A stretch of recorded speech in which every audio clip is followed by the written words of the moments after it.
Trey Ratcliff. But I wanted to, just for those of you who may or may not know Trey, he runs a company called Stuck in Customs, which ironically has proven to be that because we're in New Zealand and everything tends to get stuck there on the way there. In fact, we had a lot of trouble getting the first Hasselblad there. But Stuck in Customs, I run the business side of that business. It's a pretty broad business. It has most notably the blog. It's a daily blog of travel and photos and stories from his little adventures. But we also have an education arm, tutorials, fine art business, a lot of breadth to what we're doing. We even have another company called thearcanum.com, which you should check out, where you can match up with a master in photography and be mentored along the path that you're growing on. So Trey is, images have been growing rapidly. Google tracks them now. They've been viewed over 130 billion times now in just the last few years. It's growing how many? 100 million a day, I think. Something like that. A week or a day? A day. So it's just a massive amount of growth.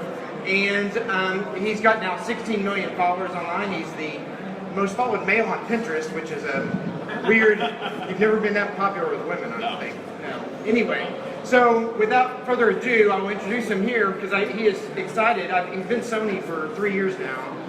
And we most recently got him a Hasselblad on loan, which we just had to give back, unfortunately. But he was just fell in love with it. He'd never seen somebody so excited. Now he's excited about the new X1D, I think. So, yeah. All right. Yeah. All right. Here's Trey Ratcliff. All right. Hello, everybody. How are you guys doing? So, when I put together this special presentation, I wanted just to show my Hasselblad shots. Okay, and I thought I would kind of do it in the form of a story. It just so happened that I got that medium format beast of a camera, and I didn't really know what I was doing. I felt very clumsy, but I had it over 45 days, and I took my family across 5 countries. I live in New Zealand. I moved to Queenstown, New Zealand about 4 years ago, and we decided to take this big family trip. And I thought, okay, I got this Hasselblad. I'm going to commit to this thing. I'm going to figure it out, and I'm going to try my best to make images.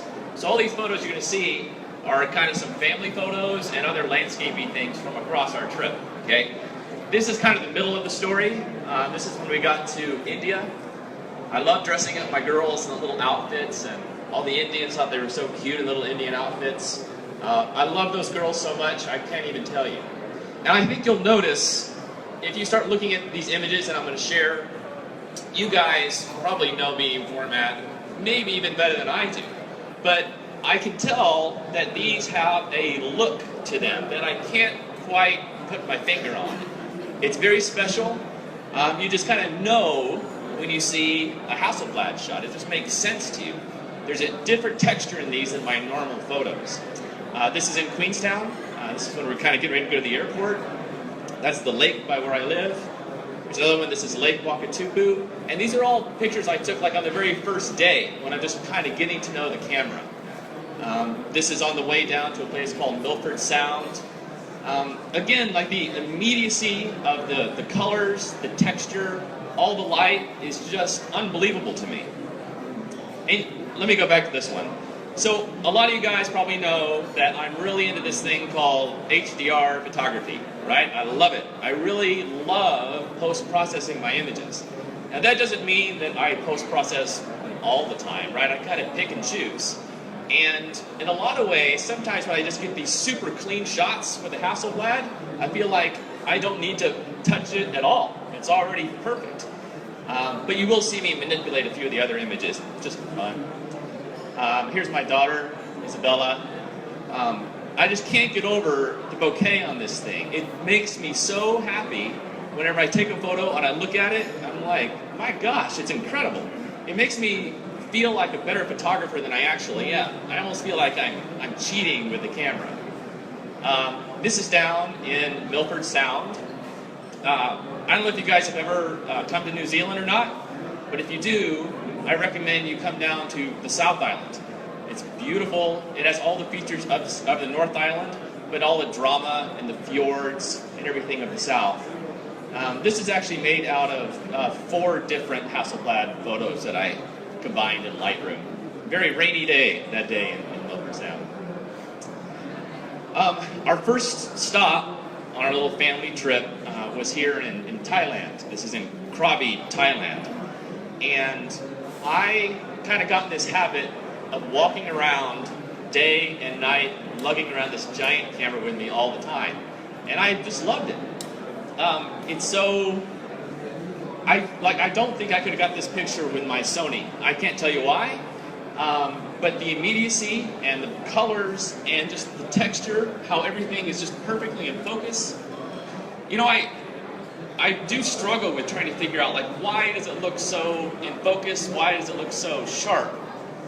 Because it wasn't like my Sony takes fuzzy photos. But something about this just is incredible. It's the optics. I don't know what's going on. I would like someone smart at Hasselblad to explain it to me. But I can sense it. This is also in Krabi, Thailand.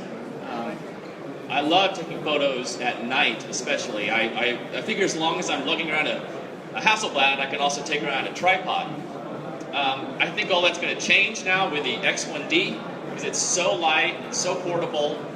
To me, there's nothing more exciting than medium format mirrorless cameras. It's like the best of both worlds. I couldn't ask for anything better. Next up here is, oh, this one got cut off. That's not right. This is in India also. It was a really great trip for me and the kids to go. I don't always get to travel with them. I love to travel with them. It's a little bit of a hassle, a little pain sometimes to take your family around with you. But then again, there's so many benefits to it. And trying to combine that with travel photography is a special challenge. One of the things that we did in India is we went and volunteered at an orphanage.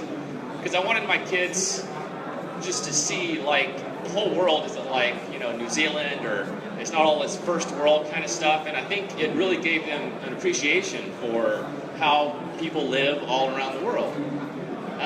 I've always thought that travel makes you more gentle.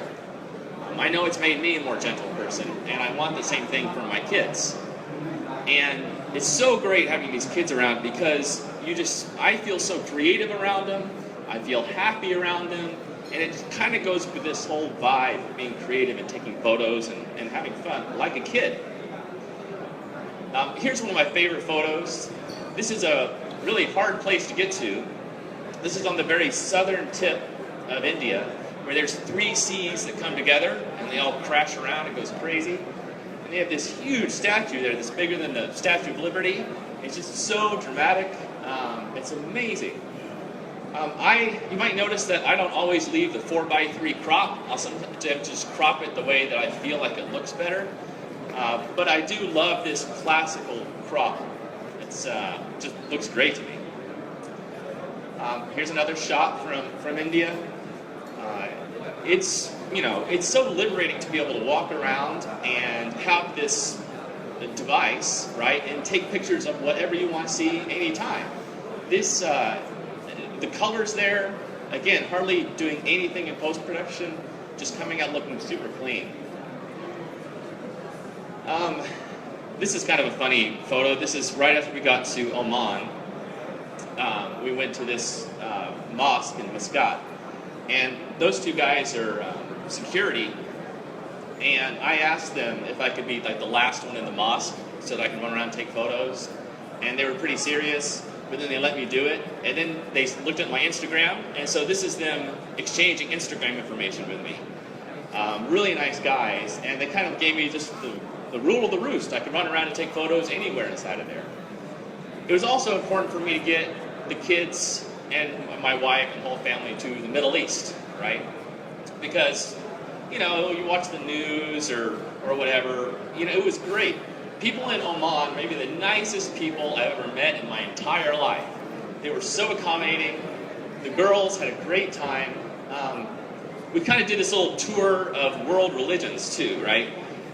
In Thailand, we spent a lot of time looking at Buddhist kind of stuff. In Oman and Qatar, Of course, we looked at mosques and Muslims. Then we went off to, or in India, of course, it was all the Hinduism. And then finally, we ended up in Italy.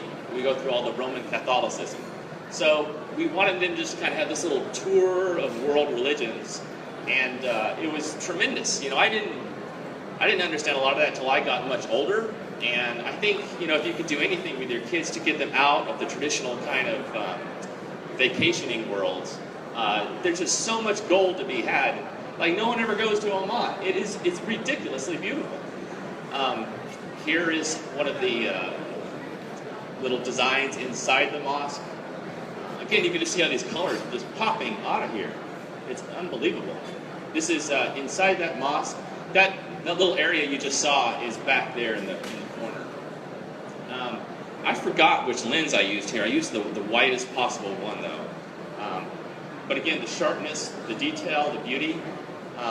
And that's also a little hot tip. If you're ever in one of these places that they have public viewing hours, like normally this place is crowded with hundreds and hundreds of people, so you can't quite get a clean shot.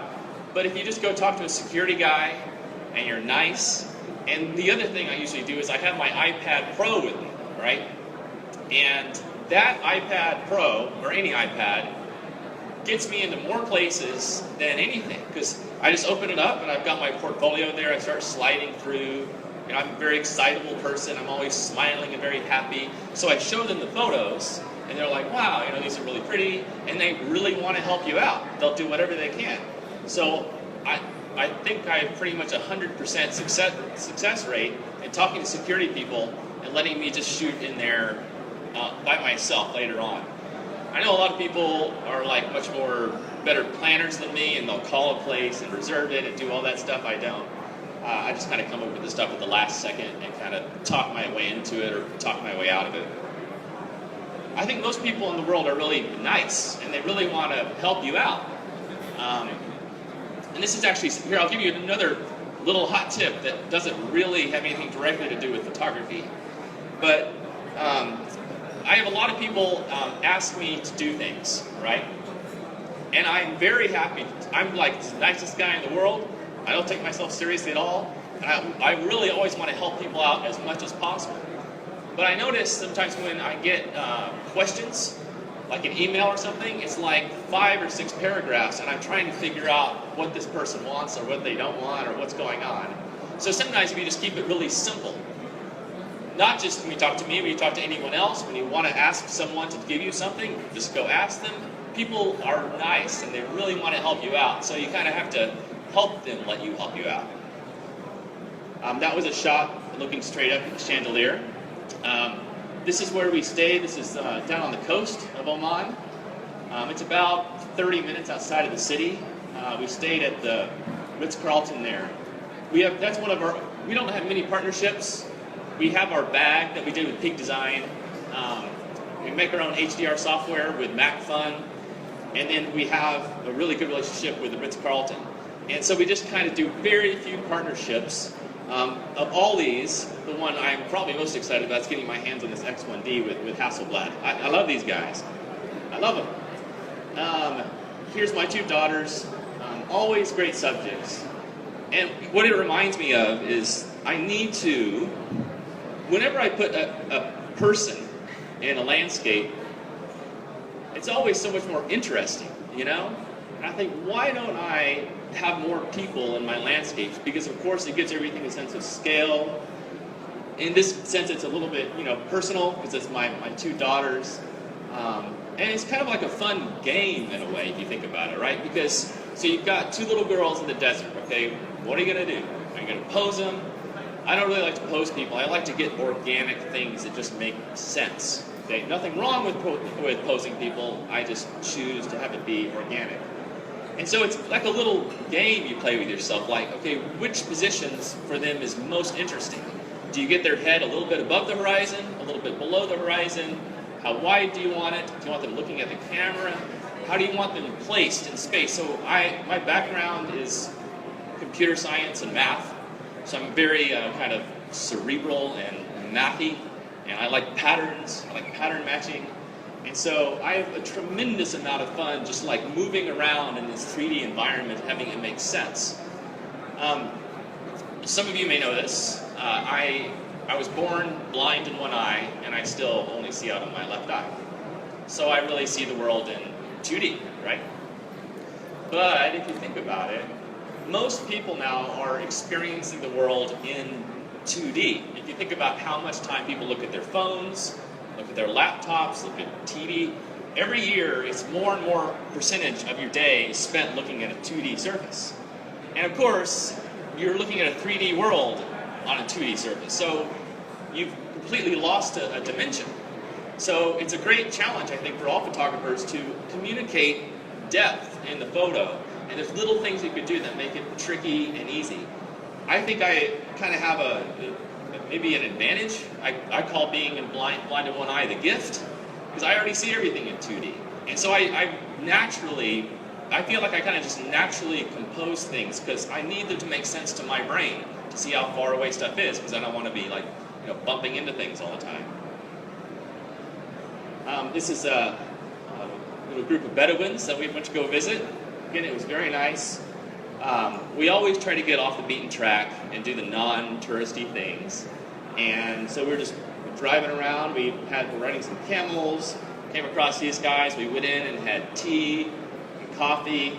They didn't speak any English, of course, but we went and sat down with them for a long time, and the kids were all around. And once again, I brought out my iPad and just gave it to the kids, and they would just look at all these pictures of, like, Japan and Tokyo and all these places that they may get to see, they may never get to see, but their eyes were just wide open. And like, photos is something that it's a totally international language, right?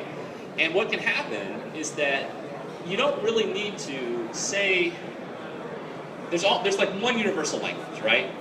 Photos. And when you see like a set of maybe 20, let's say you didn't know me at all. Let's say you swipe through like 25 of my photos, 30 of my photos, like, you kind of get to know me, right? It's almost like if humans were able to communicate with no words at all, and you were just so like, okay, here's like 40 photos that represent me. It's an incredible way for you to share yourself with somebody. I meet photographers all the time, and I want to see their photos, but they're just not available, because I just kind of want to get a sense of them. I'm not going to judge them. I'm not going to say these are good or bad photos. I just like to quickly get a sense of someone by looking at all their photos, and it's a great gift you can give to people around you, even new people that you meet, because human communication is actually incredibly inefficient, especially when you're trying to describe artsy or creative things. It's so much better just to hand over your portfolio and just swipe through. It's a great gift to give somebody. Plus, I think it's also smart to do that, because hopefully over time you guys are all upgrading your portfolios too, right? My best 40 shots now are better than my best 40 shots a few years ago. So it's good to go in and kind of clean up your portfolio and rearrange things and go like, is this photo better than that one? It's just a good exercise for your brain to get around. That was, of course, a really cool lamp shop in Qatar. Every time I go in those lamp shops, I want to buy so many of the lamps, but my wife keeps saying, we don't need any lamps. We don't have any place to put them. And I'm like, that's not the point. I just want to buy colorful lamps. This is in Abu Dhabi. A beautiful mosque there. Unbelievable. And again, everyone was super nice. I was using a tripod. Security didn't give me any business. It was fantastic. I have a thing. Well, let me talk about architecture shots for a minute. Okay? There's lots of opinions, right? Photographers have so many opinions. And sometimes when you get your work critiqued, I don't ever really like getting my work critiqued or even critiquing other people, because I have a lot of baggage that I'm dealing with, right? I have my own photography baggage. And so when I look at someone else's photo and I want to say something, I think like, well, maybe I shouldn't be saying this at all, because my head's all fucked up. So maybe I should not be giving any opinions. But one thing that I continually hear on the internet is that people get really angry when your lines tilt in, right? When architecture photos like this, when they tilt in like that. personally, I think it's cool. I think it looks great. My mind can kind of unmap that 2D, 3D thing so I can sense where these things are. But I've noticed that like online people get really upset if your lines are not straight up and down. Then I think like, well, A, why are you getting so upset? Get over it. And the other thing is, well, maybe people just really do see the world differently, right? Maybe people look at this and it just bothers them because that's not the way their brain works. And then I think some people look at this like, that's perfectly fine. It's an old saying that people see the world differently, but I think that we may actually see the world quite differently. And we have so many communication breakdowns when we start talking about photos, because this is a representation of how my mind works, and it might not be a representation of how yours works. Here's another one of those kind of tilty ones. This is walking around at night, a nice long exposure. And I'm such a rookie with that Hasselblad, I didn't even realize until I was out shooting this that you could have like a 12-minute exposure. Because I was always stuck, with other cameras like the Sony 30 seconds max. I never understood that. Why? So now I can take like 12, 14-minute exposures. It's great. It's the best thing in the world. It's like liberating. And it's just software. I don't know why no one else does that. It's infuriating. Anyway, here's another shot of that same mosque at night. I'll tell you a little bit about my technique here, because it's a little funky, a little different. Okay, of course I was using a tripod. About this time of night. And I took 3 photos, HDR, right? I forgot the lengths. I usually leave it in aperture priority mode, but it was probably like 4 seconds, 8 seconds, and 15 seconds, I guess. But as you might suspect, even in that shorter exposure, there's still too much movement happening, right? So I get those HDR photos, I set them aside, okay, and I process it. And then I take probably another 20 photos at a much higher shutter speed, okay? And I'm getting people in interesting places. And then what I do is I go through and I mask that one in. So it's kind of a composition of multiple photos. To me, it's okay. It's all like a moment in time. I have no problem justifying my photographic behavior, but it's all just a moment in time to me. This is in Rome. We finally got to Rome, and we rented these little Fiats, and we went driving through the country together. Great fun. It's all. I will tell you this: it is a challenge. Just when you're with your kids, it's like constant snacks and bathroom breaks, and then a meal, and then more bathroom breaks and snacks. So you can't really get into like a photographic flow, right? So you just kind of grab moments when you can. And even more complex is I'm taking photos, and I've got my DJI quadcopter too. So, and you only have so much time, It's like you have a little bit of pressure. Like, well, what should I do? Should I take a Hasselblad shot? Should I fly my quadcopter? Should I play with kids? There's a lot of pressure, but it's okay. It's all right. It's good pressure. I see a guy with an Arcanum T-shirt. I like it. You guys should go check out the Arcanum.com. Got a cool education company that we do with masters and apprentices. All right, little product placement there. Product placement, I like it. This is in Venice, of course. This is where we finally ended up. I ended up staying there like about 3 weeks, and by this time, I was really getting to know the Hasselblad really well. I felt very comfortable with it. I could make adjustments on it without looking at it. I just kind of knew all these different things, and I kind of passed that hump. There's this hump where you just kind of feel awkward with your camera. You're like, I don't really know if this is the right mode. Finally, I got over that hump, and I was like really in the zone. It was fantastic, and I feel like I got a lot of great photos in Venice. There's also another common problem I see with beginner photographers, not a problem, an issue, same thing I guess, is that they are so intimidated by their cameras that they basically don't go out and shoot very much because they think they need to understand 100% of the camera, right? They have these ridiculous manuals that are written by insane people, and you look at these manuals and you're like, well, I will never get to know this camera. It's impossible. And so a lot of people just either give up or they're too intimidated or they just feel incompetent, right? You really only need to know how to use like 20, 30% of your camera in order to be effective. So just don't let all that other stuff, don't be scared by your camera. Be like a kid, and have fun with it. I feel the same way with post-processing software. Be like a child and just have a ball. We were there obviously during Carnival, which I've always wanted to go to, and it was great. It was even better than I thought it would be. This was taken with, I think, the 90mm prime. It's an f4? Yeah, I think f4. But, I mean, look at the bokeh on that. It's ridiculous. And it, usually, obviously, I do a lot of wide-angle, landscapey architecture kind of stuff. But I like doing this stuff just as much. In fact, it's quite liberating just to go out of the hotel with just one lens, that 90mm f4, and that's all you can do. These are the only kind of shots you can get, basically. And so you just go around and you hunt people, right? It's kind of like sniping. And everyone, I didn't know if this would be the case, but everyone in Venice, they love having their photo taken. I thought, do you have to pay these people? Are there only a few people around? What's the deal? It's just like Burning Man. People love having their photos taken, so it is just like a photographer's heaven. And so when you only got the 90mm on, you see the whole world in 90mm, and so you just go pick targets out and take photos. Great fun, great fun.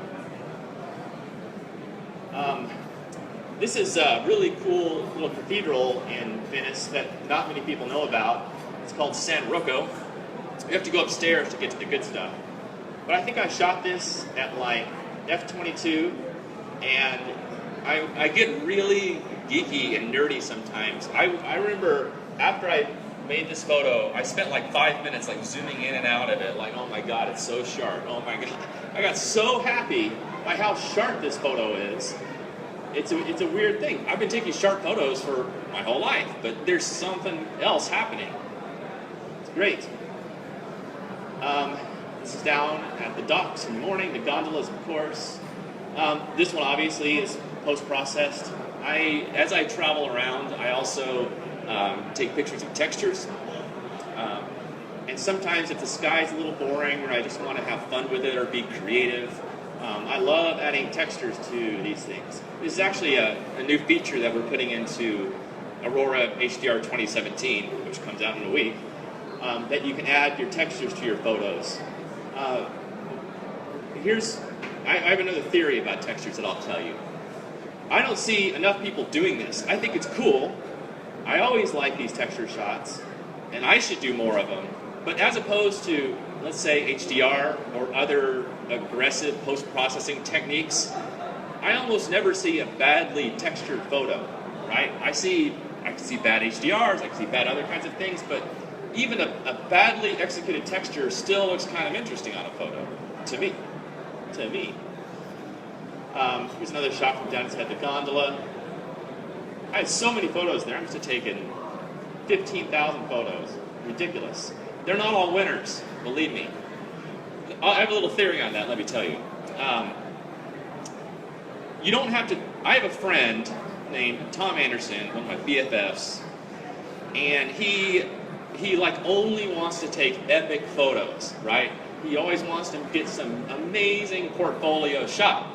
And if he doesn't get it, he gets quite sad, quite depressed. It's fine, of course. My best friend, I don't judge him. But I'm just like completely the opposite. I like to go out and just get little studies. Most of the photos I never publish. They're just little studies for me. I learned some of this by following a lot of the Impressionists. And they would go out into a field, a little easel, and a small canvas, and just paint for 5 minutes. Just try to capture the light. Just a little study. They had no plans on selling it. They had no plans on giving it to a patron. No plans to use it in an art show. They would just do little studies. And I think that's very important too. So I get little studies, little things that I think are interesting. I'll even go through the trouble of post-processing them and cropping them and making them perfect, and then I throw it away. So I think it's important, like, don't be so hard on yourself, all right? Don't take yourself so seriously. Let me say something about that. Well, there's a whole story about this. I don't have time to tell you.